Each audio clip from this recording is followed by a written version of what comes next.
जय श्री कुंज बिहारी की, जय श्री राधा प्यारी की। हरे कृष्णा कृष्णा कृष्णा हरे हरे, हरे रामा राम राम हरे हरे। भगवत सिख चैनल में आप सभी का स्वागत है। हरि के प्यारे भक्तों, पिछली वीडियो में हमने हिंदू धर्म ग्रंथों का सार जाना। वेद, पुराण, उपनिषद, आत्मा परमात्मा ये क्या हैं और वेदों में इनकी क्या व्याख्या है, ये सब हमने जाना। इस वीडियो में हम आगे की बातें जानेंगे कि वेदों में तीर्थ के बारे में क्या लिखा है, संस्कार के बारे में क्या लिखा है, पाठ करने के बारे में क्या लिखा है और अन्य चीज़ों के बारे में। और अगर आपने पिछली वीडियो नहीं देखी है तो आप मेरे चैनल पर उस वीडियो को देख सकते हैं। और अगर आपको हिंदू धर्म ग्रंथों का सार समझना है तो आपको पिछली वीडियो देखनी होगी, तभी आपको ये वीडियो समझ में आएगी। मगर उससे पहले अगर आपने अभी तक इस चैनल को सब्सक्राइब नहीं किया है तो जल्दी से इस चैनल को सब्सक्राइब कीजिए, ताकि नई वीडियो अपलोड होते ही आपके पास उसकी नोटिफिकेशन आ जाए और आप सबसे पहले उस वीडियो को देख सको। तो चलिए आगे जानते हैं कि वेदों में तीर्थ के बारे में क्या लिखा है। तीर्थ और तीर्थ यात्रा का बहुत पुण्य है।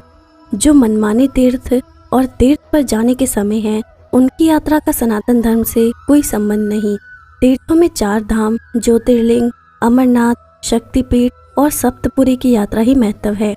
अयोध्या, मथुरा, काशी और प्रयाग को तीर्थों का प्रमुख केंद्र माना जाता है, जबकि कैलाश मानसरोवर को सर्वोच्च तीर्थ माना जाता है। बद्रीनाथ, द्वारका, रामेश्वरम और जगन्नाथपुरी ये 4 धाम हैं। सोमनाथ, द्वारका, महाकालेश्वर, श्रीशैल, भीमाशंकर, ओमकारेश्वर, केदारनाथ, विश्वनाथ, त्र्यंबकेश्वर, रामेश्वरम, घृणेश्वर और वैद्यनाथ ये 12 ज्योतिर्लिंग हैं। काशी, मथुरा, अयोध्या, द्वारका, माया, कांची और अवंती, उज्जैन ये सप्तपुरी हैं। इन सब तीर्थों की यात्रा ही धर्म सम्मत है। तो चलिए संस्कार के बारे में जानते हैं। संस्कारों के प्रमुख प्रकार 16 बताए गए हैं, जिनका पालन करना हर हिंदू का कर्तव्य है।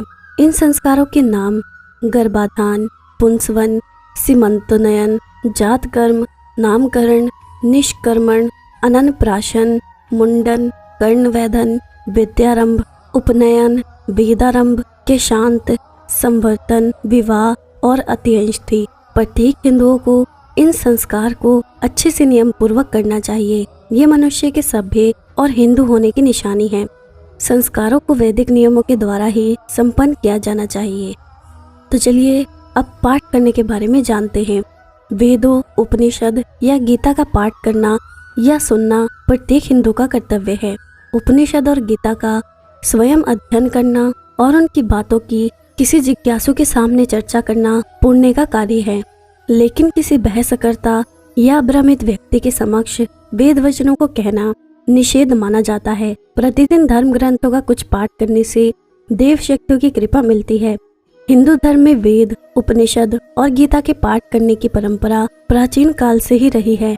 वक्त बदला तो लोगों ने पुराणों में उल्लेखित कथा की परंपरा शुरू कर दी, जबकि वेद पाठ और गीता पाठ का अधिक महत्व है। तो चलिए धर्म, कर्म और सेवा के बारे में जानते हैं। धर्म, कर्म और सेवा का अर्थ ये है कि हम ऐसा कार्य करें जिससे हमारे मन और मस्तिष्क को शांति मिले और हम मोक्ष का द्वार खोल पाएं, साथ ही जिससे हमारे सामाजिक और राष्ट्रीय हित भी साधे जाते हों। अर्थात ऐसा कार्य जिससे परिवार, समाज, राष्ट्र और स्वयं को लाभ मिले। धर्म कर्म को कई तरीके से साधा जा सकता है, जैसे व्रत, सेवा, दान, यज्ञ, प्रायश्चित, दीक्षा देना और मंदिर जाना। सेवा का मतलब यही है कि सर्वप्रथम माता पिता, फिर बहन बेटी, फिर भाई बंधु की किसी भी प्रकार से सहायता करना ही धार्मिक सेवा है। इसके बाद अपंग, महिला, विद्यार्थी, सन्यासी, चिकित्सक और धर्म के रक्षकों की सेवा सहायता करना पुण्य का कार्य माना गया है। इसके अलावा सभी प्राणियों, पक्षियों, गाय, कुत्ते, कौवे, चींटी को अन्न जल देना, ये सभी यज्ञ कर्म में आते हैं। तो चलिए अब दान के बारे में जानते हैं। दान से इंद्रिय भोगों की प्राप्ति, आसक्ति छूटती है, मन की ग्रंथियां खुलती हैं, जिससे मृत्यु लोक में लाभ मिलता है। देव आराधना का दान सबसे सरल और उत्तम उपाय है। वेदों में 3 प्रकार के दाता कहे गए हैं: उत्तम, मध्यम, निकृष्ट। धर्म की उन्नति रूप सत्य विद्या के लिए जो देता है वो उत्तम है। कीर्ति या स्वार्थ के लिए जो देता है वो मध्यम है। और जो वैश्यागमन आदि भांड भाटे पंडे को देता है वो निकृष्ट माना गया है। पुराणों में अन्नदान, वस्त्रदान, विद्यादान, अभयदान और धन दान को ही श्रेष्ठ माना गया है, यही पुण्य भी है। तो चलिए यज्ञ के बारे में जानते हैं। यज्ञ के प्रमुख 5 प्रकार हैं: ब्रह्म यज्ञ, देव यज्ञ, पितृ यज्ञ, वैश्वदेव यज्ञ और अतिथि यज्ञ। यज्ञ पालन से ऋषि ऋण, देव ऋण, पितृ ऋण, धर्म ऋण, प्रकृति ऋण और मातृ ऋण समाप्त होता है। नित्य संध्या वंदन, स्वाध्याय और वेद पाठ करने से ब्रह्म यज्ञ संपन्न होता है। देव यज्ञ सत्संग या अग्निहोत्र कर्म से संपन्न होता है। अग्नि जलाकर होम करना अग्निहोत्र यज्ञ है। पितृयज्ञ को श्राद्ध कर्म भी कहा गया है। ये यज्ञ पिंडदान, तर्पण और संतानोत्पत्ति से संपन्न होता है। वैश्वदेव यज्ञ को भूत यज्ञ भी कहते हैं। सभी प्राणियों तथा वृक्षों के प्रति करुणा और कर्तव्य समझना, उन्हें अन्न जल देना ही भूत यज्ञ कहलाता है। अतिथि यज्ञ से अर्थ मेहमानों की सेवा करना। अपंग महिला, विद्यार्थी, सन्यासी, चिकित्सक और धर्म के रक्षकों की सेवा सहायता करना ही अतिथि यज्ञ है। इसके अलावा अग्निहोत्र, अश्वमेध, वाजपेय, सोमयज्ञ, राजसूय और अग्निचयन का वर्णन यजुर्वेद में मिलता है। तो चलिए अब मंदिर जाने के बारे में जानते हैं। घर में मंदिर नहीं होना चाहिए। प्रति गुरुवार को मंदिर जाना चाहिए। मंदिर में जाकर परिक्रमा करना चाहिए। भारत में मंदिरों, तीर्थों और यज्ञ आदि के परिक्रमा का प्रचलन प्राचीन काल से ही रहा है। मंदिर के 7 बार सप्तपदी परिक्रमा करना बहुत ही महत्वपूर्ण है। ये 7 परिक्रमा विवाह के समय अग्नि के समक्ष भी की जाती हैं। इसी प्रदक्षिण को इस्लाम धर्म ने परंपरा से अपनाया, जिसे तवाफ कहते हैं। प्रदक्षिणा षोडशोपचार पूजा का एक अंग है। प्रदक्षिणा की प्रथा अति प्राचीन है। हिंदू सहित जैन, बौद्ध और सिख धर्म भी परिक्रमा का महत्व जानते हैं। इस्लाम में मक्का स्थित काबा की 7 परिक्रमा का प्रचलन है। पूजा पाठ, तीर्थ परिक्रमा, यज्ञ आदि पवित्र कर्म के दौरान बिना सिले सफेद या पीत वस्त्र पहनने की परंपरा भी प्राचीन काल से हिंदुओं में प्रचलित रही है। मंदिर जाने या संध्या वंदन के पूर्व आचमन या शुद्धि करना जरूरी है। इसे इस्लाम में वुजू कहा जाता है। तो चलिए संध्या वंदन के बारे में जानते हैं। संध्या वंदन को संध्योपासना भी कहते हैं। मंदिर में जाकर संधि काल में ही संध्या वंदन की जाती है। वैसे संधि 8 वक्त की मानी गई है। उसमें भी 5 महत्वपूर्ण हैं। 5 में से भी सूर्योदय और अस्त अर्थात 2 वक्त की संधि महत्वपूर्ण है। इस समय मंदिर या एकांत में शौच, आचमन, प्राणायाम आदि कर गायत्री छंद से निराकार ईश्वर की प्रार्थना की जाती है। संध्योपासना के 4 प्रकार हैं: प्रार्थना, ध्यान, कीर्तन और पूजा। व्यक्ति की जिसमें जैसी श्रद्धा है वो वैसा करता है। तो चलिए अब धर्म की सेवा के बारे में जानते हैं। धर्म की प्रशंसा करना और धर्म के बारे में सही जानकारी को लोगों तक पहुंचाना प्रत्येक हिंदू का कर्तव्य होता है। धर्म प्रचार में वेद, उपनिषद और गीता के ज्ञान का प्रचार ही उत्तम माना गया है। धर्म प्रचारकों के कुछ प्रकार होते हैं। हिंदू धर्म को पढ़ना और समझना जरूरी है।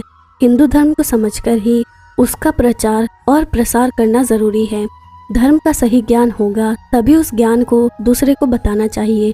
प्रत्येक व्यक्ति को धर्म प्रचारक होना जरूरी है। इसके लिए भगवा वस्त्र धारण करने या सन्यासी होने की जरूरत नहीं। स्वयं के धर्म की तारीफ करना और बुराइयों को नहीं सुनना ही धर्म की सच्ची सेवा है। तो चलिए अब मंत्र के बारे में जानते हैं।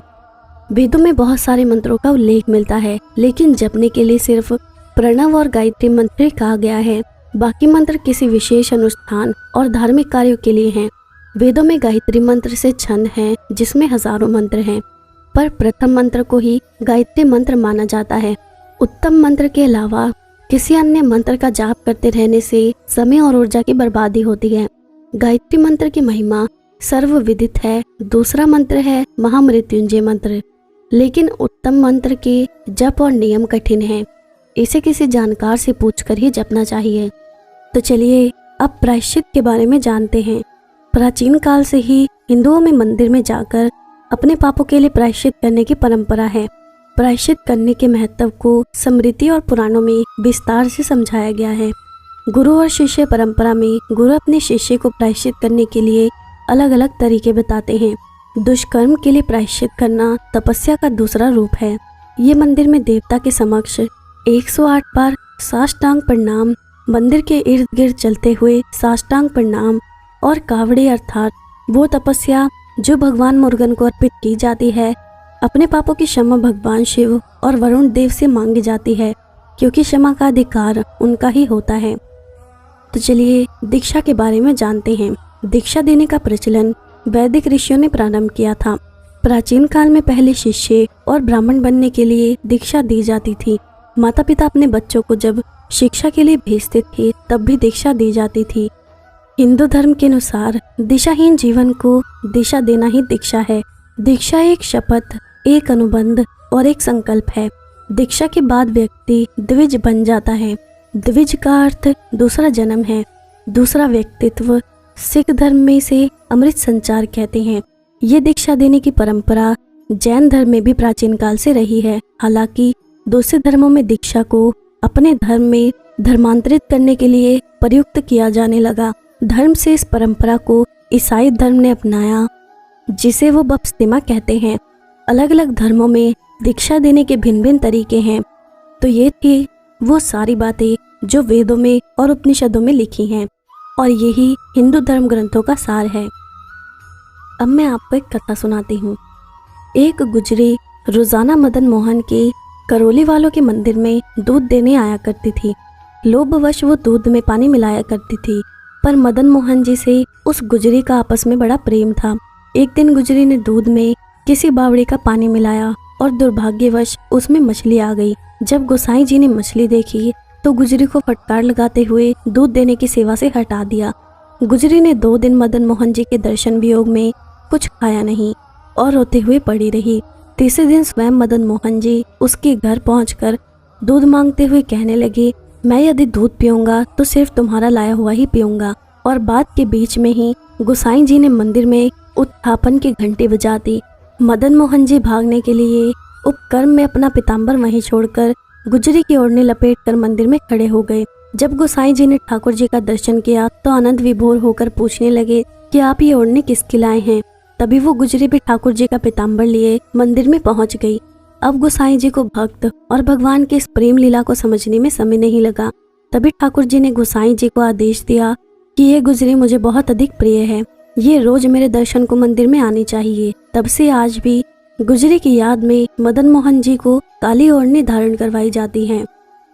आशा करती हूँ कि आपको आज की वीडियो अच्छी लगी होगी, और अगर आपको ये वीडियो अच्छी लगी है तो इस वीडियो को लाइक ज़रूर करिएगा और जितना हो सके उतना शेयर करिएगा, ताकि अन्य भक्तों तक भी वीडियो पहुँच सके। और आप मुझे मेरे इंस्टाग्राम और फेसबुक पर भी फॉलो कर सकते हैं, जिसका लिंक आपको नीचे डिस्क्रिप्शन में मिल जाएगा। अब मैं आपसे विदा लेती हूँ। जय श्री कुंज बिहारी की, जय श्री राधा प्यारी की। हरे कृष्णा कृष्णा कृष्णा हरे हरे, हरे रामा राम राम हरे हरे।